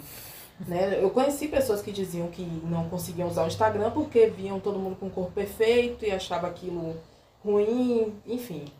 Pra mim isso nunca me pegou, né? Mas as coisas mordem as pessoas em lugares diferentes, né? Minha questão nunca foi essa. A minha questão nas redes sociais, eu achava que eu tinha uma relação bastante saudável de usar rede social, de, enfim, sempre gostei mesmo de ter, sempre achei que era um lugar mesmo para interagir com o outro.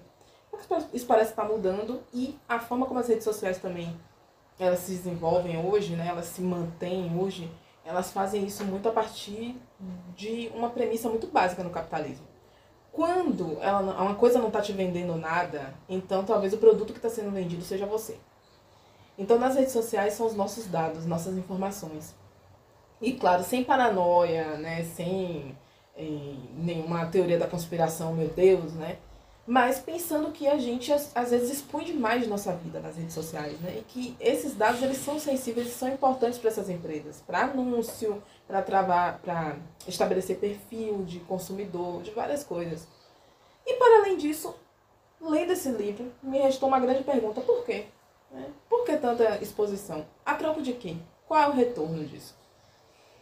E aí eu pensando nisso, né, eu sou uma pessoa que gosta muito do Instagram, é a rede social que eu mais uso hoje, então isso não afetou muito o meu uso com o Instagram, mas afetou meu uso com uma rede social que estava sendo muito nociva para mim, que foi o Twitter. Então eu tive o Twitter há muitos anos atrás. Abandonei o Twitter porque eu usava o Twitter numa época em que a galera meio que ficava muito em torno de quem era famoso no Twitter, então não me parecia uma rede social de fato para você interagir com pessoas, era somente retweet e vários comentários no tweet de alguém famoso. Saí quando eu voltei de novo lá para 2019, eu voltei no pior momento possível, né, período de eleição, era um inferno aquele lugar. Eu saí novamente, em 2020 eu só usava o Twitter para entrar no perfil do Átila, porque o Átila, querendo ou não, ele estava dando informações interessantes, né, sobre o que estava acontecendo, atualizando a gente sobre a pandemia. E aí, em 2022, mais ou menos, eu voltei de novo a usar o Twitter com frequência. E isso tava me leando, porque é um lugar muito ruim pra você estar. Todos os dias eu entrava naquele lugar, todos os dias eu me irritava com alguma coisa. Aí eu contava pra Ricardo algo, eu falava: sabe o que foi que eu li hoje? Eu li uma pessoa dizendo tal coisa assim, assim. E tipo, isso não faz bem pra ninguém, Ele sabe? tem uma coisa que funciona muito pro que quiseram fazer com ele, que é a treta diária. Todo dia tem uma treta acontecendo lá. E se você não tá no Twitter, isso não atinge em nada a sua vida. Não, e é muito incômodo também ver como as pessoas defendem coisas muito absurdas ali dentro, sabe? As pessoas têm opiniões sobre tudo. Todo mundo tem alguma opinião merda sobre tudo. E, sabe, são coisas que não fazem nenhuma diferença no mundo prático. Por exemplo, uma treta. Monogamia versus poligamia. Gente, todos os dias tem alguém brigando por causa disso dentro do Twitter. Psicanálise é pseudociência? Nossa, Ai, meu Deus, isso aí me essa irritou treta muito. furou a bolha, acho que no ano passado, né? Depois daquele livro lá da Pasternak. E aí era um inferno no Twitter, saiu do Twitter, foi pras bolhas psicanalíticas, pros grupos no WhatsApp. Eu ia dizer isso, chegou no WhatsApp e já o caos estava muito grande. E aí eu pensei, poxa, eu podia estar me estressando com isso agora que chegou no WhatsApp, né? Apenas, mas não. Tá desde o começo. Quando chegou no WhatsApp, eu já tava assim, a ponto de dar um infarto. Eu falei assim, não, eu não tenho Você já condição foi não. buscar o estresse na fábrica. Na Nem fábrica. esperou. Aí eu pensei, pô, é uma pena. Eu fiz amizades no Twitter, assim, amizades virtuais. Algumas que migraram até pra a vida real, assim, mundo físico. Conheci pessoas a partir do Twitter. Tem esse lado muito legal, mas eu pensei, isso aqui tá estruturado de uma forma que faz a gente pensar que é necessário ter, que é necessário estar conectado, que é necessário saber do que tá acontecendo, mas não é necessário. E toda essa perspectiva, ela veio a partir dessa leitura também. Aí eu decidi, eu falei assim, não, vou lá, vou excluir meu Twitter. E excluí. E nunca mais voltei. parece que tem um monte de tempo, né? Mentira, foi em dezembro do ano passado. Mas pra mim, assim, foi definitivo mesmo, não volto. Então é uma menção honrosa pra esses livros. Eu tô lendo os livros desse autor. E, assim, não sei, não quero saber o que a galera acha dele na academia. Tô nessa pegada, assim, se eu tô gostando do que ele tá dizendo. Eu acho que eu já vi trabalho acadêmico citando ele. Então parece que é um autor aceito, assim, academicamente. Pelo menos na área de filosofia, eu vejo trabalhos sobre. É isso, eu não quis saber justamente por causa do Twitter. Porque eu me lembro, tem um youtuber que a gente gosta, né? O Peninha, como é o nome dele? Eduardo? Eduardo Bueno. Que ele fala umas coisas assim legais. É assim, é um youtuber, gente. É sabe? um Ele é humor historiador. muito legal dele. É, porque é um humor gaúcho. Aquilo ali é um Eu humor gosto gaúcho. quando ele Às diz, vezes, tu na tua ignorância não conhece. O povo escuta gaúcho brincando assim, geralmente acha que é coisa séria, sabe? Se ofende. Mas ele faz uns vídeos bem bravos, assim. É um personagem, né? é. Mas funciona. Pelo menos pra mim, o humor dele é A maravilhoso. gente tinha um professor que era assim, e o povo tudo tinha medo dele. Não que ele fosse fluxo e cheire, mas o medo das pessoas, que as pessoas tinham dele era uma coisa bem, assim, desproporcional. Porque tinham medo justamente Ele não por valia ele nada fazer. mesmo, Ele né? não valia Fato. nada, mas a questão era que temiam ele por causa dessa postura dele. Só que é porque não sabe entender onde tá a brincadeira da coisa, sabe? Mas quando você sabe, você vê que onde termina a brincadeira começa a escrotidão mesmo.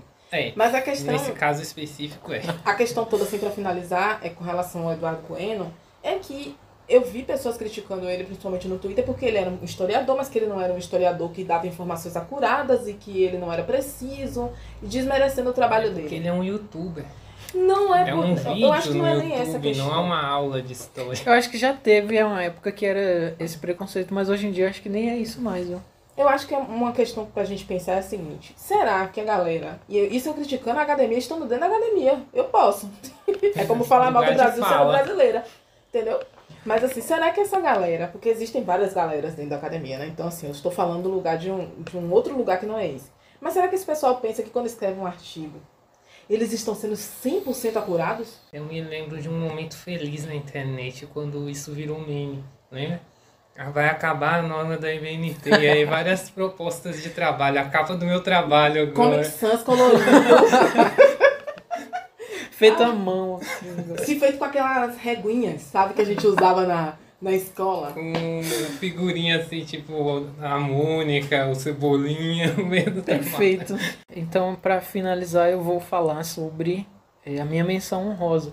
Eu fiquei pensando vários livros, inclusive o contato que eu tive com a obra do Saramago, mais recentemente, eu li vários livros dele e mudaram bastante a forma como eu vejo a escrita. Só que aí na hora de escolher eu falei, vai ter que ser uma coisa muito íntima, um livro que me marcou, aquele livro que me fez chorar, mas não só isso, que a estrutura da história influenciou em como eu fui escrever um livro. Porque eu estava escrevendo um livro, eu parei para pesquisar obras que tivessem crianças como narrador, e aí eu cheguei no livro O Meu Pé de Laranja Lima, do José Mauro Vasconcelos. E foi uma obra que eu li no final do ano passado, quando eu estava escrevendo a segunda parte do meu livro, que em breve, daqui até o meio do ano, deve sair, chama Desaparecer. Vai sair pela editora Mondru, lá de Goiânia. Eu estava finalizando o livro e aí eu parei para ler algumas outras coisas e acabei chocando assim com O Meu Pé de Laranja Lima, porque é um livro que eu já ouvi muito falarem, mas eu nunca sabia sobre o que era. As pessoas sempre falavam assim, né? É um livro que marcou minha infância, não sei o quê. Mas nunca diziam sobre o que era o livro e eu nunca fui pesquisar também. E aí eu simplesmente comecei a ler e fiquei abismado com essa história. Mas eu vou falar um pouquinho sobre ela.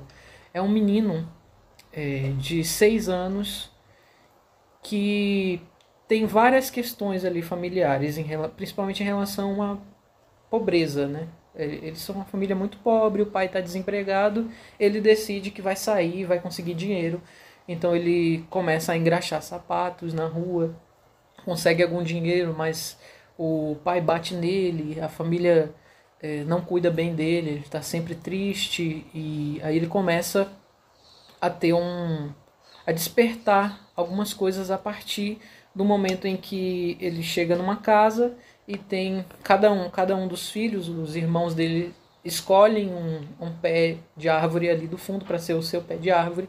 E aí parece que as outras crianças foram mais rápidas, mais espertas, escolheram os pés maiores e mais bonitos, sobrou para ele um pé de laranja-lima.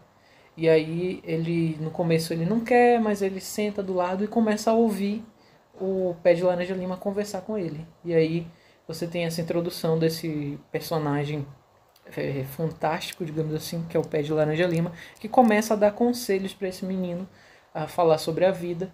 E aí você vai acompanhar o menino tomando decisões que às vezes são muito daquele ímpeto infantil, de eu quero provar uma coisa, eu quero provar que eu tenho coragem, eu quero ajudar minha família, eu quero trabalhar e tal. Um menino de 6 anos, mas que ele está vendo toda a situação que está acontecendo ali e ele quer ser útil de alguma forma.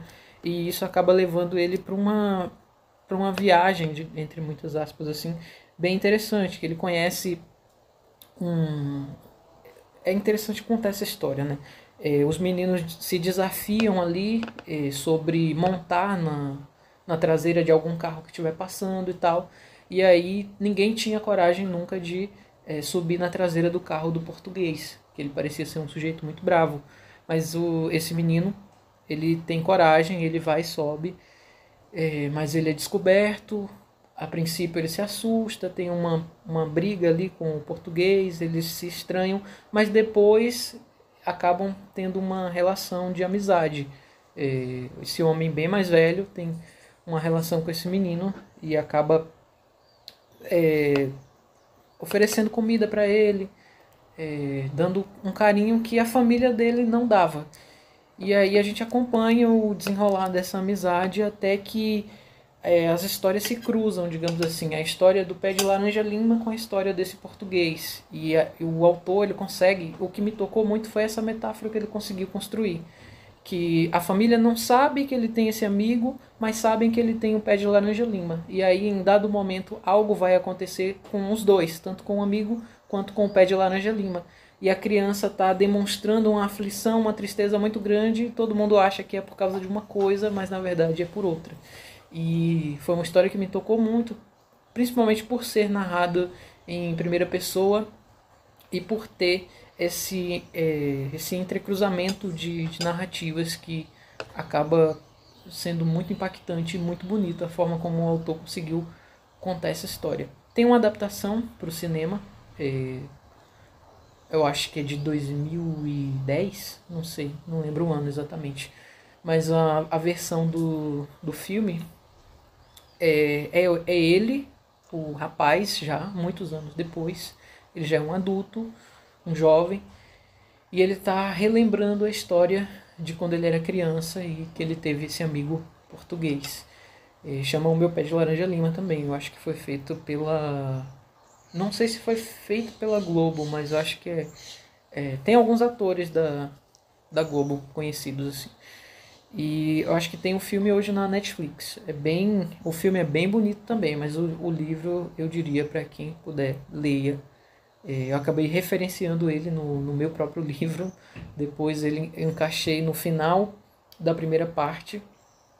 E é isso. Foi um livro que me marcou nesse aspecto da minha escrita, né? De estar precisando de uma narrativa que seja narrada por uma criança, que seja contada da perspectiva de uma criança. E aí descobri esse livro, que eu já tinha passado por ele várias vezes, ouvindo as pessoas falarem, mas nunca tinha me aprofundado em buscar conhecer essa história que é muito bonita. E famosa. Ela é conhecidinha. Vocês já leram? Eu não li, mas já tinha ouvido falar dele há muito tempo. Eu também já tinha ouvido falar. Não tinha ouvido falar da história, mas o nome do livro eu já ouvi falar muito. O nome Achei bem interessante. Várias pessoas. E depois eu descobri que tem uma série de pessoas que tem esse livro como o primeiro livro da vida, né? Que leram. E eu acho que é pesado para criança ler, né? Bem impactante o que acontece. E como que essa criança é atravessada por essas duas narrativas, digamos assim. No filme eu gostei, já em um parêntese também, assim, no filme eu gostei que eles usaram um artifício de que é o menino mesmo que está fazendo o som, para dizer que é a árvore falando com ele, né? Ele faz um biquinho, engrossa a voz para fazer a voz do pé de laranja lima, e aí ele vai respondendo. Dá até um nome, ele chama o pé de laranja lima de Minguinho. É bem fofo no começo. Não fazer história de criança assim tão dramática, né? Ai, tem umas quantas assim. Mas essa é muito pesada que eu falei, nossa, isso aqui não é pra criança de jeito nenhum, gente. Mas assim, não deveria ser. Paulo, eu falei pra você no início dos primeiros livros que eu li, e que eu li esse livro que era quase didático, que depois eu li esse do Castro Alves. Mas assim, a primeira história de ficção que eu li, que eu peguei na biblioteca da minha cidade e eu era criança, foi O Perfume. Nossa. Que é uma história de um assassino em série. Né? Não é do que rouba o perfume, o cheiro da pessoa, né? Então a gente tá aqui, tipo, porque eu comecei também com Gato Malhado e Andorinha Anciar, então é mais ou menos por aí. Na mesma época também eu li um de Adelaide Carraro, chamava O Túmulo que Chora. O negócio era uma peça de propaganda antidroga. Sabe o que eu li quando eu criança, mas uma versão adaptada? O Homem da Máscara de Ferro. Nossa. Né? Eu nem sabia que era livro, pra mim era filme só. É livro, e aí tinha a versão ilustrada, né? Que na verdade era um livro desse tamanho assim, que tinha várias histórias adaptadas. Tinha Robinson Crusoe, tinha O Homem da Máscara de Ferro, tinha Três Mosqueteiros, que eu lembro assim são esses, mas tinha outras histórias em versões curtas e ilustradas. Mas o Homem da Máscara de Ferro ficou muito presente na minha cabeça por causa da imagem do cara com a máscara, né? É bem impactante. E eu criança lendo isso. E eu gostava, né? Ia lá. E eu acho que eu contei em algum lugar, não sei se eu falei em algum episódio, que o meu irmão tinha um livro. Foi num texto que eu escrevi. Que o meu irmão tinha um livro com histórias do folclore e também tinha ilustrações. Eu morria de medo do bicho-papão, da mula sem cabeça, porque eram desenhos assombrosos, assim, não era pra criança de jeito nenhum, sabe? Mas meu irmão tinha e eu lia. Quando eu era criança, eu inventava os meus próprios assombrações, assim. E que depois eles me assombravam. Eu criava essas histórias pra, tipo, assombrar meu tio, minhas tias. Mas depois, no final das contas, se voltava contra mim, eles usavam isso pra me assustar. E aí eu me lembro que eu inventei o porco colorido. Era um porco todo feito de retalho, de tecido, sabe? E eu inventei esse bicho, e aí esse bicho acabou virando como se fosse um personagem folclórico da família. E aí falavam dele pra me assustar e eu morria de medo, de uma coisa que eu mesmo inventei. Então, assim, a capacidade da pessoa... Se assustar com a própria sombra. Com as próprias coisas que eu criava, assim, eu dava forma pra elas. E agora imagine, porque agora assim, de fato, talvez seja um pouco assustador você ver um pouco feito de retalho de pano. Bom, Jamile, Ricardo, muito obrigado por esse episódio maravilhoso. Eu adorei conhecer essas histórias, conhecer esse leão vermelho que eu nunca ouvi falar na minha vida, foi bem legal. E ouvir essas histórias também sobre influências de padres nas escolhas da vida, nos traumas e na escolha da vida. Foi excelente, muito obrigado. Eu agradeço, porque na verdade eu fico muito feliz que eu dei a ideia, acabou que, né? Muito feliz mesmo de participar do podcast. E eu acho um podcast muito legal. Acho muito legal a seriedade também que você trata o podcast. Sério, eu acho isso muito massa. A gente ganhou. Vou falar aqui pra quem não sabe, por acaso. Pra quem ainda não foi convidado. Que a gente ganhou aqui uns marcadores de livros muito bonitinhos do Orgulhoso Cast. Muito bonitinho mesmo. Já tá até aqui dentro do meu livro. Adorei. A gente, inclusive, deveria copiar, né? Mas enfim. A gente não grava ao vivo, mas... É verdade. Droga. Muito obrigado, Paulo, pelo convite. Eu fiquei muito feliz de participar. E obrigado pelo café, pelo marcador, pela conversa, foi muito legal. É verdade.